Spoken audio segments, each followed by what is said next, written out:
जोपर्यंत शेड्यूल 6चं बोलत होते तोपर्यंत सरकारला काहीच नसतं. ते जोपर्यंत स्वतंत्र राज्याचं बोलत होते तोपर्यंत त्रास नव्हता. ज्या दिवशी सोनम वांगचुक म्हणले की चायनाने आमची जमीन बळकावली त्या दिवशी त्रास सुरू झाला. जर सोनम वांगचुक खोटं बोलत असतील, जर चायनाने आपली जमीन बळकावलेली नसेल आणि तसंच असावं अशी माझी इच्छा आहे देशवासी म्हणून, तर मोदी आणि शहांनी तिथे पत्रकारांना दाखवावं की ती जमीन भारताच्याच ताब्यात आहे.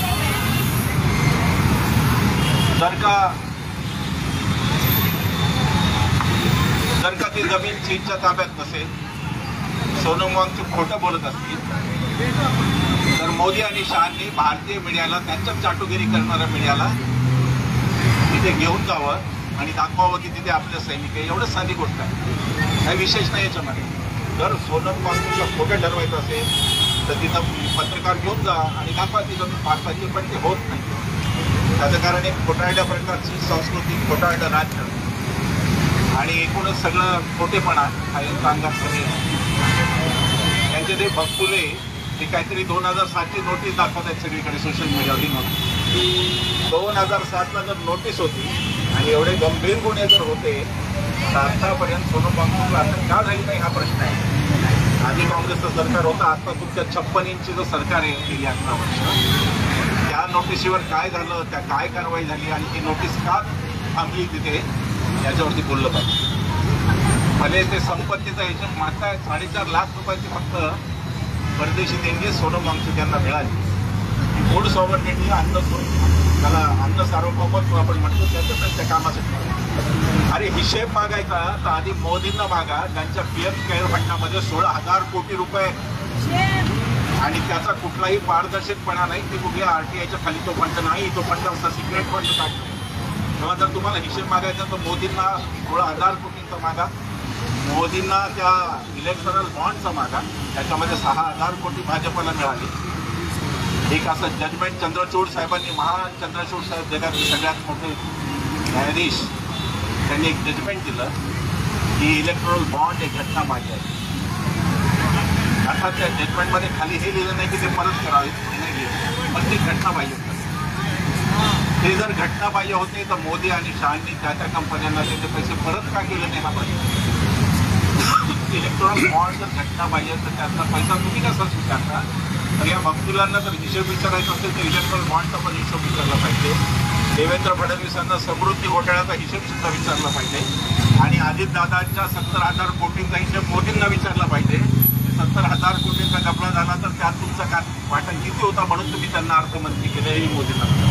तेव्हा त्या भक्तुलांना जर हिशोब विचारायचे असतील तर त्यांना बरेच हिशोब विचारावे लागतात. अजून एक सुरू केले की पाकिस्तान कनेक्शन, म्हणजे जसं काय सोनम वांगचुकनी पाकिस्तान बरोबर काहीतरी हातमिळवणी केली आणि काहीतरी करतात. अरे पाकिस्तान कनेक्शन पहिलं तुमचं आहे. पाकिस्तानच्या निर्मितीच्या आधीचं पहिलं कनेक्शन तुमचं आहे. जेव्हा तुमच्या हिंदू महासभेने जिनाच्या बरोबर निवडणुका लढवल्या, युती होती तुमची, महायुती, महायुती होती तुमची या शिंदेच्या महायुतीसारखी, आणि तुम्ही एकत्रित निवडणुका लढवत होतात. पहिलं कनेक्शन तुमचं ते आहे पाकिस्तान. भारतीय जनता पार्टीचं दुसरं कनेक्शन पाकिस्तानचं लालकृष्ण अडवाणी हे आहे. ते जिनाच्या कबरीवर गेले, जिनांना सेक्युलर म्हणले. काँग्रेसचा किंवा इतर कोणत्याही पक्षाचा नेता जिनाच्या कबरीवर कधी गेला नव्हता. हे तुमचं दुसरं कनेक्शन. तुमचं तिसरं कनेक्शन वाजपेयींचं आहे. त्यांनी कारगिल झाल्यावर सुद्धा परवेज मुशर्रफला बोलवलं होतं आग्रा परिषदेला, त्याची मेहमान नवाजी केली. हे तुमचं तिसरं कनेक्शन.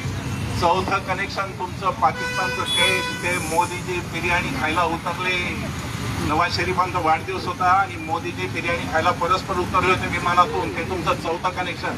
आणि तुमचं 5वं कनेक्शन पाकिस्तानचं हे क्रिकेटची मॅच आहे जी केवळ अमित शहाचा मुलाचा धंदा चालावा म्हणून तुम्ही पहलगामचे शहीद विसरलात, पर्यटक विसरलात, सैनिक विसरलात, विमानं पाडली ते विसरलात आणि तुम्ही तिथे पाकिस्तानबरोबर सामना खेळलात. ते तुमचं डायरेक्ट आर्थिक कनेक्शन आहे पाकिस्तानशी.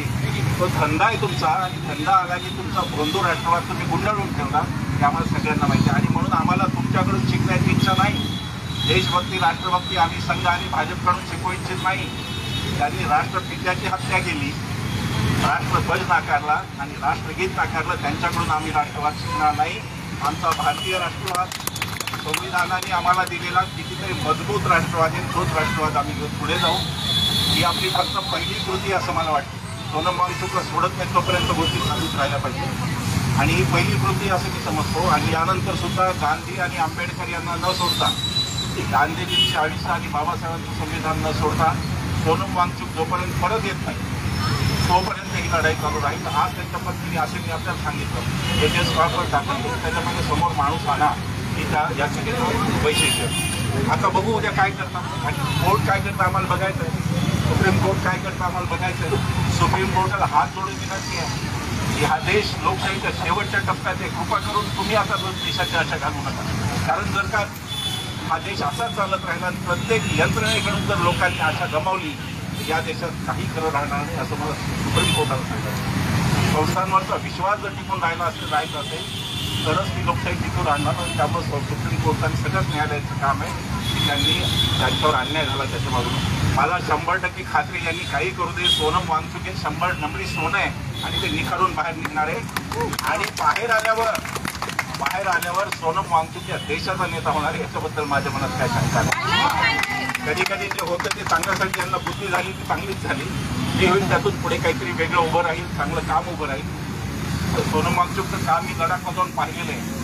हे बंतुले करतात यांनी तिथे जाऊन बघायला पाहिजे लडाखमध्ये. नुसतं लडाख थंडीत राहून दाखवा आमचं सोडून घ्या.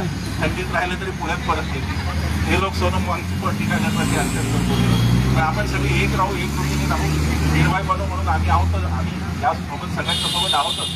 पण आपण यापुढेही वेगवेगळ्या सभा घेऊन वेगवेगळे आपण कार्यक्रमाचं आयोजन करून आपण चालू करू. आपल्या सगळ्यांचं लक्ष सोनम वांगचुक जेलच्या बाहेर येणं हे राहील अशी मला खात्री वाटते. की हा बोलत नाही कारण वेळेचा आपल्या मर्यादा आहे. एवढं बोलून मी थांबतो. धन्यवाद.